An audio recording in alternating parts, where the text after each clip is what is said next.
નમસ્કાર દર્શક મિત્રો, આપણે નિહાળીશું સિટી લાઈન ન્યૂઝ ચેનલમાં આજના મુખ્ય સમાચારો। અમદાવાદમાં શાંતિપૂર્ણ રીતે તાજિયા જુલુસ પરિપૂર્ણ થયા। અંબાજી મુકામે 108 કુંડી ગાયત્રી મહાયજ્ઞ અને યુવા દંપતી શિબિર યોજાઈ। चित्रकार डॉक्टर हेमंत ओझाना चित्रों प्रदर्शन उद्घाटन करता राज्यपाल श्री गिरनारनी लीली परिक्रमा माटे मानव मेहरामण उमटी पड्या। जीएसटी क्रॉसिंग 5 नवेम्बर थी 3 दिवस बंद रहेशे। कलोल पानसर वच्चे LCR 4 दिवस बंद रहेशे। અમદાવાદમાં શાંતિપૂર્ણ રીતે તાજિયા જુલુસ પરિપૂર્ણ થયા। ઇસ્લામ ધર્મના મહાન પૈગંબર હજરત મોહમ્મદ સાહેબના દૌહિત્ર હજરત ઇમામ હુસૈન તથા તેમના 72 સાથીઓએ વહોરેલી શહાદતની યાદમાં યૌમે આશુરાના જુલુસ ખૂબ જ દબદબા સાથે શહેરમાં નીકળ્યા હતા। પોતપોતાના વિસ્તારમાં તાજિયાના જુલુસ પોતાના નિયત માર્ગ પર નીકળ્યા હતા। તાજિયાના આ 5 સમૂહના વહેંચાયેલા જુલુસને જોવા મુસ્લિમ બહુલ વિસ્તારમાં ભારે ભીડ ઉમટી હતી। મોડી રાત સુધી તમામ તાજિયા પરત પોતાના સ્થાને ઇમામવાડામાં પાછા ફર્યા હતા। બપોરની જોહરની નમાજ બાદ તાજિયાના જુલુસનો પ્રારંભ થયો હતો। તેના પસાર થવાના માર્ગ ઉપર કોમી એકતાના અને સદભાવના પ્રતીક તરીકે ઠેર ઠેર મહોલ્લામાં સમિતિ, શાંતિ સમિતિ તથા સામાજિક સંગઠનોએ પસાર થવાના માર્ગ ઉપર ઠેર ઠેર શ્રદ્ધાંજલિ આપી સ્વાગત કર્યું હતું। અમદાવાદમાં તાજિયાના જુલુસમાં પરવાનેદાર 93 તાજિયા, 22 અખાડા, 78 ઢોલ તાંસ તથા છમૈયા પાર્ટીઓ, 14 આલમ નિશાન પાર્ટીઓના તથા 10 આબા માતમી દસ્તાઓ, 12 ટ્રક તથા 12 ઊંટ ગાડીઓ અને ભવ્ય માતમ સમૂહ સાથે ચાલતા આ જુલુસમાં જોડાયા હતા।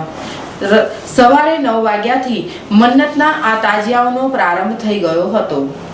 મન્નતના તાજિયામાં હજારો લોકોએ ભાગ લીધો હતો। આ વખતના તાજિયાઓમાં દેશના તમામ રાજ્યોની કામગીરી, તાજિયાની બનાવટ, સુંદર કોતરણી અને વિવિધ રીતે બંદિશ કરી બનાવેલા તાજિયા લોકો માટે ખૂબ જ આકર્ષણ રૂપ રહ્યા હતા। ભારતીય સંસ્કૃતિ તેમજ ઇસ્લામિક કલ્ચરથી વિવિધ ડિઝાઇનોમાં રંગ, લાઇટ તેમજ કોમ્પ્યુટર ડિઝાઇન કરીને યંત્રનો ઉપયોગ કરી બનાવેલા તાજિયા લોકોને ખૂબ જ આકર્ષણ આપતા હતા। અંબાજી મુકામે 108 કુંડી ગાયત્રી મહાયજ્ઞ અને યુવા દંપતી શિબિર યોજાઈ। વિશ્વ પ્રસિદ્ધ યાત્રાધામ અંબાજી મુકામે આવેલા ગાયત્રી તીર્થ ખાતે ગૃહ રાજ્ય મંત્રી શ્રી રજનીભાઈ પટેલની ઉપસ્થિતિમાં 108 કુંડી ગાયત્રી મહાયજ્ઞ અને યુવા દંપતી શિબિર યોજાઈ હતી। તારીખ 2 થી 6 નવેમ્બર સુધી યોજાઈ રહેલી આ શિબિરમાં ગુજરાતભરના 324 જેટલા દંપતીઓએ મહાયજ્ઞમાં આહુતિ આપી હતી। આ પ્રસંગે પ્રાસંગિક પ્રવચન કરતા મંત્રી શ્રી રજનીભાઈ પટેલે જણાવ્યું હતું, 2071 ના નૂતન વર્ષે આપ સૌને ખૂબ ખૂબ શુભેચ્છાઓ પાઠવું છું। તેમણે કહ્યું કે સમાજ જીવન અને રાષ્ટ્ર જીવનમાં ગાયત્રીનું યોગદાન અનેરું છે। સાધનાના માધ્યમથી વ્યક્તિની ઉર્ધ્વગતિ થાય છે। તેમણે કહ્યું કે યુગ શક્તિ ગાયત્રી દ્વારા સમગ્ર દેશ અને દુનિયામાં સુંદર રાષ્ટ્રનું નિર્માણ કામ થઈ રહ્યું છે। તેમણે કહ્યું કે જ્ઞાનની દેવીની ઉપાસનાથી આપણને સદબુદ્ધિ મળે છે। આપણે સમાજ તથા રાષ્ટ્ર માટે સારા કામો કરીએ। તેમણે કહ્યું કે અંબાજીમાં પ્રકૃતિના મેખોળે સુંદર મજાનું ગાયત્રી મંદિર આવનારા સાધકો માટે આસ્થાનું કેન્દ્ર બનશે। મંત્રીઓએ કહ્યું કે ગુરુદેવે હંમેશા કલ્યાણની વાત કરી છે। જગતના કલ્યાણ માટે, ઉદ્ધાર માટે ગાયત્રી પરિવાર દ્વારા સરસ કામ ચાલી રહ્યું છે। તેમણે કહ્યું કે સાધનાથી આત્માને સુખ અને સંતોષ મળે છે। મંત્રી શ્રી રજનીભાઈ પટેલે માં અંબાની ભક્તિપૂર્વક પૂજા અર્ચના કરી માતાજીની આરતી કરી માં અંબેના ચરણ પખાળ્યા હતા। આ પ્રસંગે પોલીસ અધિક્ષક DB વાઘેલા, વહીવટદાર શ્રી GP બ્રહ્મભટ્ટ, ગુજરાત ગાયત્રી પરિવારના શ્રી મહેન્દ્રભાઈ પટેલ, શ્રી ગિરીશભાઈ પટેલ, શ્રી સુશીલાબેન દેસાઈ સહિત સારી સંખ્યામાં નવદંપતીઓ ઉપસ્થિત રહ્યા હતા।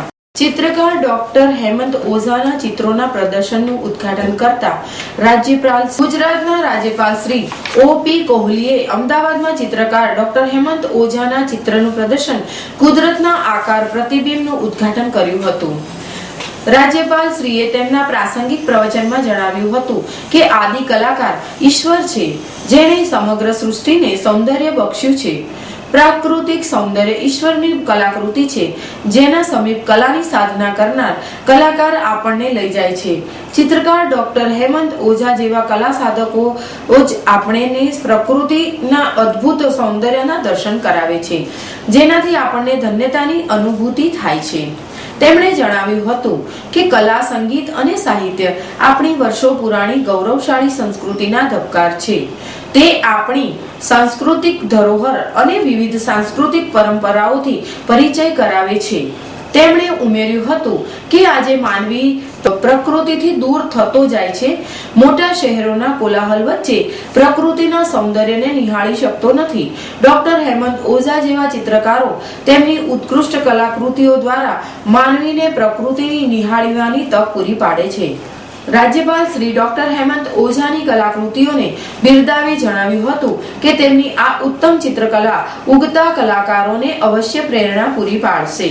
યુવક સેવા સાંસ્કૃતિક પ્રવૃત્તિ વિભાગના સચિવ શ્રી ભાગ્યેશભાઈ જહાએ ડોક્ટર હેમંત ઓઝાને અભિનંદન આપી જણાવ્યું હતું કે નૈસર્ગિક વાયુમંડળની આભા ઊભી કરતા તેમના રંગદર્શી ચિત્રો અદ્ભુત છે.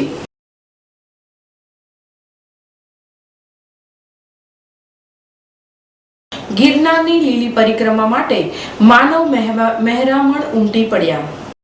ગરવા ગિરનારની લીલી પરિક્રમા કરવા માટે માનવ મહેરામણ ઉમટી પડ્યું છે.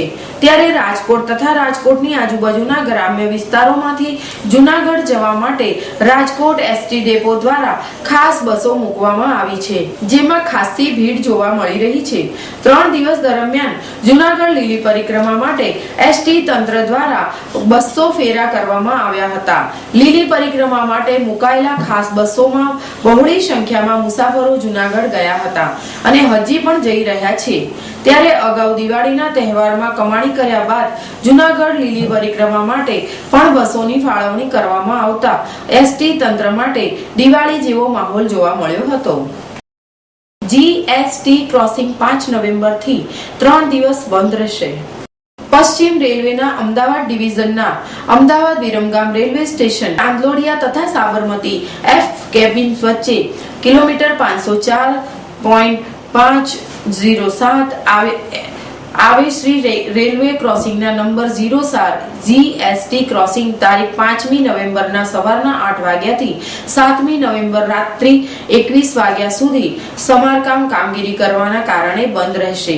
પદયાત્રીઓને આ દરમિયાન ચાંદલોડિયા ઓવરબ્રિજ તથા કાલીગામ રાણીપ નાળાના રસ્તેથી અવરજવર કરવા વિનંતી છે. કલોલ પાંસર વચ્ચે LCR 4 દિવસ બંધ રહેશે.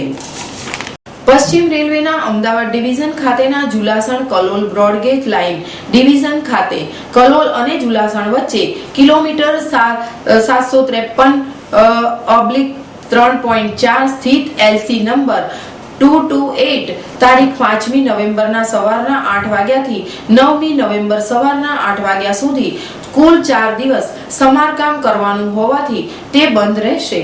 પદયાત્રીઓ આ સમય દરમિયાન પાંસર સ્થિત LC 229 નો ઉપયોગ કરી શકશે. આપ નિહાળતા રહો સિટી લાઇન ન્યૂઝ ચેનલ. આ હતા આજના મુખ્ય સમાચારો.